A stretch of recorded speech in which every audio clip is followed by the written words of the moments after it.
மற்றும் ஒரு அண்மை செய்தி, திருச்செந்தூர் கோவிலில் விரைவு தரிசனத்திற்கு அமைச்சரிடம் லஞ்சம் வாங்கிய புகாரில் சிக்கிய அர்ச்சகர் பணியிடை நீக்கம் செய்யப்பட்டிருக்கிறார்.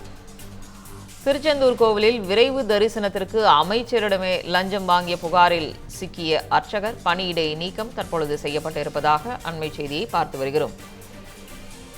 சண்முக விலாச மண்டபம் வாயிலில் 1000 ரூபாய் பணம் பெற்ற அர்ச்சகர் பணியிடை நீக்கம் மற்றும் கோவிலுக்குள் பணி செய்ய தடையானது பிறப்பிக்கப்பட்டிருக்கிறது.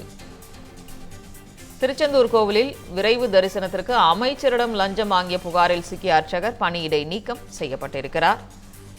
இது தொடர்பான முழு விவரங்களையும் செய்தியாளர் சரவணன் வழங்க கேட்கலாம். சரவணன், வணக்கம். தற்பொழுது அமைச்சரிடமே பணத்தை பெற்றுக்கொண்டு லஞ்சம் வாங்கிக் கொண்டு கோவில் தரிசனத்திற்கு கூட்டிச் சென்ற தற்பொழுது பணியிடை நீக்கம் செய்யப்பட்டிருப்பதாக செய்தியானது கிடைக்கப்பட்டிருக்கிறது. அது தொடர்பான முழு விவரங்கள்.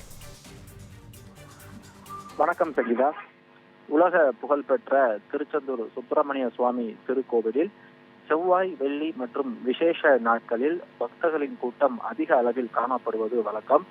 இந்த சூழல்ல முக்கியமான திருவிழா நாட்கள்ல கோவிலுக்கு வரக்கூடிய பொதுமக்கள் மற்றும் பக்தர்களிடம் தரிசனத்திற்காக கூடுதல் கட்டணம் வசூலித்து உள்ளே சென்று சிறப்பு தரிசனம் செய்வதற்காக தொடர்ச்சியாக அர்ச்சகர்கள் மீது முறைகேடு புகார்கள் எழுந்தன.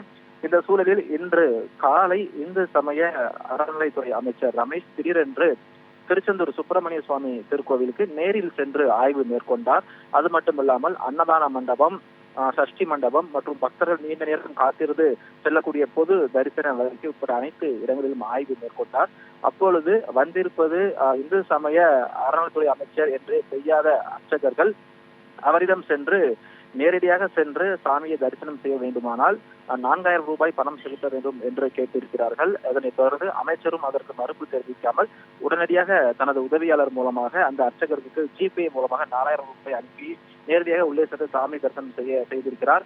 அப்பொழுது உள்ளே சென்ற பிறகு வந்திருப்பது அமைச்சர் தான் என்று சுதாரித்துக் கொண்ட அர்ச்சகர்கள் இது குறித்து முறையிட்டிருக்கிறார்கள். உடனடியாக அமைச்சர் அங்கு பணியில் இருந்த மற்ற அர்ச்சகரை கூப்பிட்டு இது குறித்து விசாரணை நடத்துவதற்காக உத்தரவை பிறப்பித்திருந்தார். அது மட்டுமில்லாமல் கோவிலுக்கு வரக்கூடிய பக்தர்களிடம் இப்படி பணம் பறிக்கக்கூடிய செயல்களை ஒருபோதும் ஏற்க முடியாது என்றும் இது குறித்து விரிவான விசாரணைக்கு உத்தரவிட வருவதாகவும் தெரிவித்திருந்தார். இந்த சூழல்ல இன்று காலை இந்து சமய அறநிலைத்துறை அமைச்சரிடமே 4000 ரூபாய் பெற்றுக்கொண்டு சிறப்பு தரிசனத்துக்கு அனுமதித்த வழக்கில் தற்பொழுது கோவிலில் பணியாற்றக்கூடிய 2 பேரை பணியிட நீக்கம் செய்திருக்கிறார்கள். அது மட்டுமில்லாமல் விரைவாக தரிசனம் செய்ய வைப்பதாக கூறி சண்முக விலாச மண்டபம் வாயிலில் ரூபாய் 1000 பணம் பெற்ற அர்ச்சகர்கள் பணியிட நீக்கம் செய்யப்பட்டிருக்கிறார். அர்ச்சகரோடு இணைந்து இதற்கு உடந்தையாக இருந்த 2 வாயில் காவலர்களும் பணி நீக்கம் செய்யப்பட்டிருக்கிறார்கள். முடி காணிக்கை செலுத்த வரும் பக்தரிடம் பணம் கேட்ட காரணத்திற்காக 2 பணியாளர்களை தற்காலிக பணி நீக்கம் செய்து அமைச்சர் உத்தரவு பிறப்பித்திருக்கிறார். அது மட்டுமில்லாமல் திருச்செந்தூர் சுப்பிரமணிய சுவாமி திருக்கோவிலில் தொடர்ச்சியாக அரங்கேறி வரக்கூடிய பல முறைகேடுகள் கண்டறியப்பட்டு வருவதாகவும் அடுத்தடுத்த உரிய நடவடிக்கைகள் எடுக்கப்படும் என்றும் இந்து சமய அறநிலைத்துறை அமைச்சர் தெரிவித்திருக்கிறார். இன்று காலை கோவிலுக்கு ஆய்விற்கு சென்ற இடத்தில் அமைச்சரிடமே 4000 ரூபாயை பெற்றுக்கொண்டு சிறப்பு தரிசனத்திற்காக உள்ளே அனுமதித்த இந்த விவகாரத்தில் தற்போது கோவிலில் பணியாற்றக்கூடிய அர்ச்சகர் 2 பேரை பணியிட நீக்கம் செய்திருப்பது குறிப்பிடத்தக்க விஷயமாக பார்க்க முடியும். விவரங்களை வழங்கியமைக்கு நன்றி சரவணன்.